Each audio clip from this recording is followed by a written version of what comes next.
Hi friends, I hope you guys are having a wonderful day. Today we'll be taking something different. Like I have done cactus videos in the past, but today we'll be looking into my biggest cactus clump. It's Echinopsis calochlora.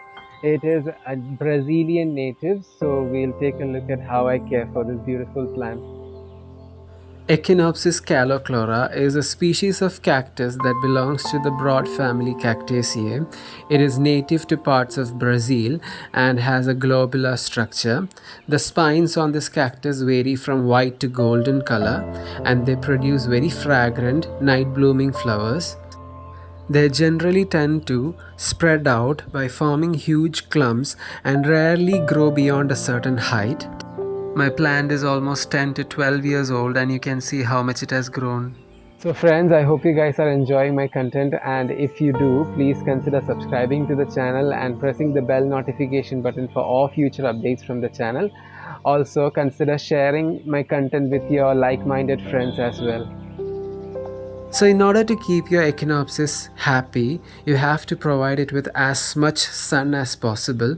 I grow mine in full day sun. The more light you provide your cactus, the better they'll grow. I have mentioned this in my previous videos that I am from a very tropical part of India and it rains almost every month here.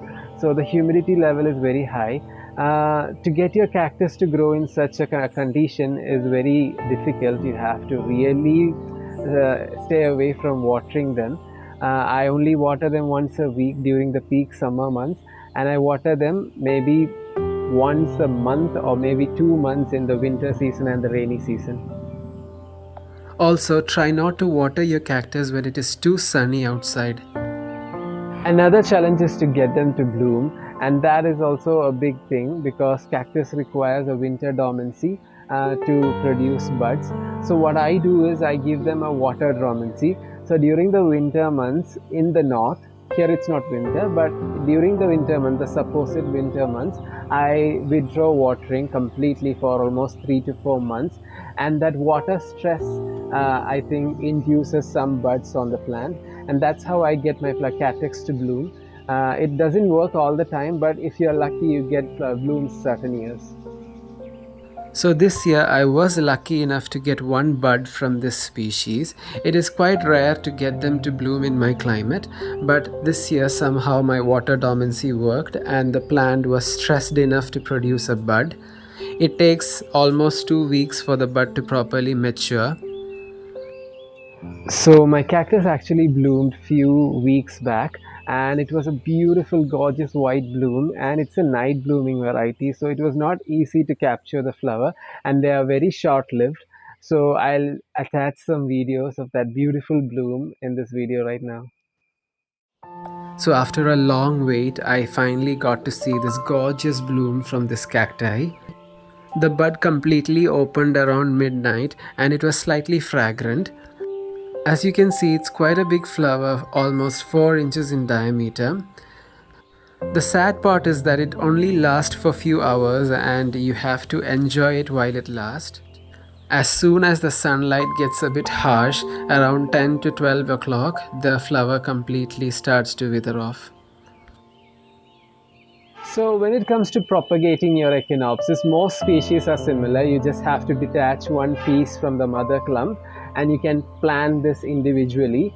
If it is in any sort of wet condition, let it dry, air dry outside after you detach it from the mother plant, and once it's totally dry, then only plant it into a medium that is also dry. Once you plant it into new medium, wait for another week, keep it completely bone dry, and then you can give the first watering. This is how you can easily propagate an Echinopsis cactus. Another thing I have made sure is that I have planted it in a very shallow pot. You can see it's a very shallow cement pot.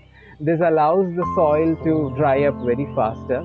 If you keep them in a very deep pot, the soil will retain that moisture for longer, and that can easily rot your plant.